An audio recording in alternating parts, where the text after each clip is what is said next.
ओम गणपति गुरु हिमगिरिसुता गोस्वामी गिरिजेश सहित शारदा नर्मदा वाय हृदय प्रदेश बंदो हनुमत लखन संगो रिपु हनु भरत सुजान सिया राम जी को नमनो गाऊं मानस गान सियावर रामचंद्र पद जय शरणम।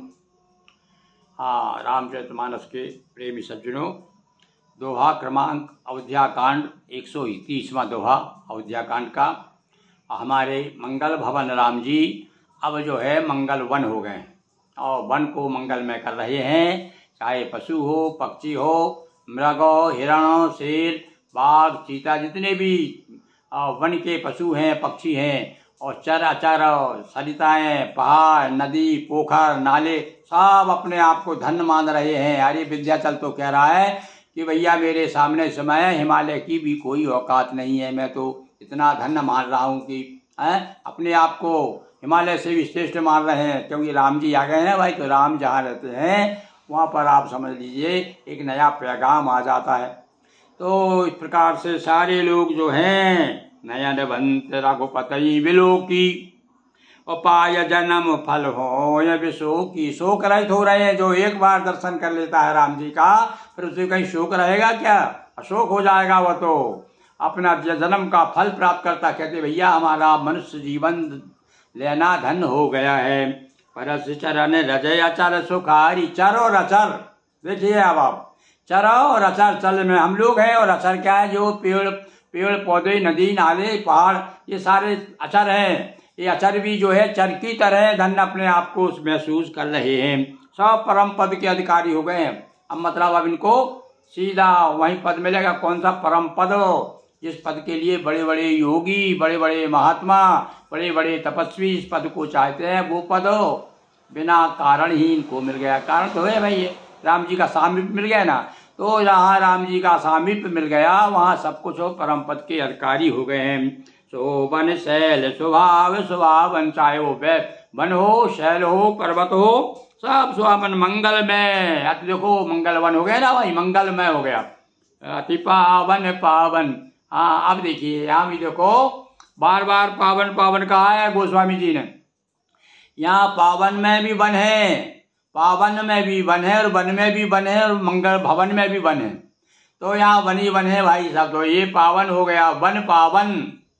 और उधर क्या है? ये राम भी पावन है, राम वन है, राम पावन है, और मंगल वन हो गया है। महिमा कहिए कवन विधि जासु। कवन, अब इसमें भी वन आ गया। कवन वन पावन।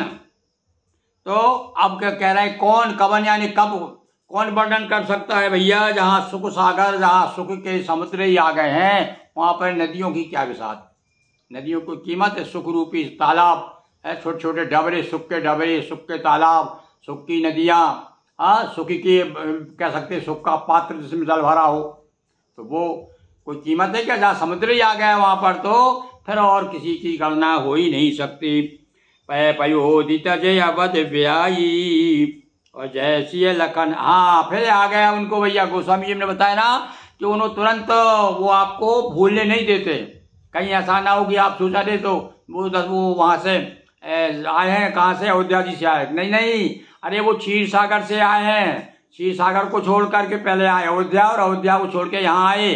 अब यहाँ छोड़ करके आगे और जाएंगे, कहाँ कहाँ जाएंगे वो आगे हम बताएंगे। तो इस प्रकार से उन्होंने स्पष्ट कर दिया कि ये क्षीर सागर निवासी है, ये अयोध्या निवासी है। और अब क्या है? अब जो है अब वन निवासी हैं, अब तो वनवासी हो गए हैं।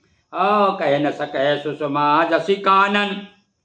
कानन यानी उस जंगल की, उस वन की सुषमा वर्णन गोस्वामी जी कहते हैं। क्या वर्णन करे भाई सुंदरता का? जो सत सहस सो ये सहस सहस्त्र आनंद वाले सहसानंद शेष नाग भी यदि कहा कि भाई चित्रकूट का वर्णन करो, कुछ महिमा गाओ, तो कहता है भैया मेरे बस की बात नहीं है। और इस प्रकार से राम जी जहाँ रह रहे हैं, पर जहाँ राम का निवास है वो तो भैया खास होना ही है, होना ही है। सो मैं बरन कहूँ विधि के ही डाबर कमठ की मंदर ले ही। हाँ भैया देखो, एक डबरे का एक छोटा सा कच्छप है, वो सुमेर पर्वत उठा सकता है क्या? पर्वत उठा सकता है कि एक छोटा सा कछुआ। तो वो स्थिति अपने आप की मान रहे, यानी अपने आप को नगण्य की गणना में रख रहे हैं। गोस्वामी जी सबसे पीछे रख रहे हैं। भैया रामचंद्र जी का, रघुवर का, क्षीर निवासी का, क्षीर सागर निवासी का, अयोध्या निवासी का, जो आज वनवासी हैं उनका वर्णन जितने लोगों ने आज तक किया हुआ है, जितनी महिमा गाई है, उस महिमा गाने वालों में वो मैं सबसे पीछे खड़ा हूँ और मैं भी नंबर लगा रहा हूँ और कहता हूँ भैया मेरे बस का काम तो नहीं है, फिर भी मेरा मन नहीं मानता है। कहा है कि भगवान के बारे में तो कहा है कि सब जाने से दे जनाई। अब वो जो प्रेरणा देता है तो वैसा वैसा आदमी उस रास्ते पर चलने लगता है। छिने छिने लख सिय राम पर सुमेल से वही लखन करम बनवानी जाय नसील सने। और अब उनको दिखाई दिया, देखो अब लक्ष्मण जी अब सेवा कर रहे हैं। एक स्वामी है तो एक सेवक भी होना चाहिए साथ में। तो ये में ऐसा लगता है कि उन्होंने अपना सेवा के लिए एक भक्त को रख लिया है। राम जी ने अकेले रहते अच्छे नहीं लगते यार, सीताराम अकेले रहते तो पहले ही ऐसी व्यवस्था कर ली उन्होंने कि लक्ष्मण जी ने कह दिया, उनकी माँ ने कह दिया लक्ष्मण जी ने कि बेटा तेरा जन्म तो इनकी सेवा करने के लिए हुआ है, तेरे माता पिता तो अब राम जी और सीता जी तेरे माता पिता हैं। ऐसा कह करके समझा बुझा करके सुमित्रा ने राम लक्ष्मण जी को, अब जब माँ ने ऐसा कहा है तो भैया पहले तो माता पिता की आज्ञा तो भगवान से बड़ी मानी जाती थी। माता पिता ने जो कह दिया यानी कह दिया। तो लक्ष्मण जी पूरी तरह से समर्पित हैं। छिने छिने लख सिय राम पर जाने आप पर ने। और बड़े प्रसन्न हो रहा है लक्ष्मण जी की, देखो अरे हमारे भैया भाभी कितना प्रेम करते हैं। और वाकई भैया भाभी का प्रेम तो ये लौकिक दृष्टि से ही हम देखें तो ऐसा होता है कि गदगद हो जाता है। यदि देवर हो सही तो और सही भाभी हो तो वो प्रेम का वर्णन करना अनूठा ही है। हाँ, हमारे यहाँ तो लोकगीत में एक लोकगीत याद आ रहा, मुझे शायद आपने सुना हो हैं।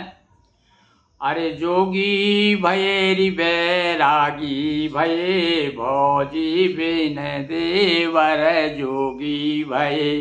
अरे जोगी भये बैरागी भये यानी भौजी के प्रति, भाभी के प्रति, देवर का। देखिए हमारी बुंदेली भाषा में बताया कितना स्नेह है। तो लखनलाल जो है इस समय देवर की भूमिका अदा कर रहे हैं और वो देख रहे हैं कि मेरे भैया भाभी मुझ पर कितना स्नेह रखते हैं। देख देख करके गदगद हो रहे हैं, अपने आप को बड़ा धन्य मान रहे हैं। करतन सपने लखन चित बंधु मातु पितु। और इतना प्रेम दे रहे हैं दोनों भैया भाभी कि वो अपने माता पिता को भूल गए। दशरथ जी की याद नहीं आ रही लक्ष्मण जी को, सुमित्रा की नहीं आ रही, कौशल्या, अरे तीनों माताएं बराबर स्नेह करती थी भाई लक्ष्मण जी को, सभी भाइयों को बड़ा स्नेह था। पहले परिवार ऐसा था कि एक प्रेम की डोर में बंधा हुआ करता था। अभी देखिए अब यही हम बता दें आपको कि ये राम और लक्ष्मण दोनों आज की भाषा में यदि कहें तो वे सगे भाई नहीं हैं, वे सौतेले भाई हैं। किंतु सौतेले भाई ने दिखा दिया कि सगे भाई से भी ज्यादा सौतेला भाई हो सकता है। और अब तो भैया सगे तो दूर भगे, पड़ोसी गले लगे, अब तो स्थिति हो गई। पर ये रामायण पढ़ने का यही मतलब है कि भैया जो है भाई भाई में कितना प्रेम होना चाहिए। भौजाई अपने भाई अपने देवर के प्रति कितना स्नेह रखती, बेटा से ज्यादा, इतना बेटे से ज्यादा मानती थी सीता जी लक्ष्मण जी को। तो ऐसा भाव यदि आ जाए तो भैया वास्तव में ग्रस्त आश्रम में फिर से वही सुख सागर, भगवान राम तो सुसागर है तो वही सुख सागर लहराने लगे फिर से हैं। बोलिए बड़ा सुंदर सुंदर वर्णन आ रहा है, बड़ा आनंद आ रहा है। बोलिए सियावर रामचंद्र की जय। हर हर महादेव शंभो।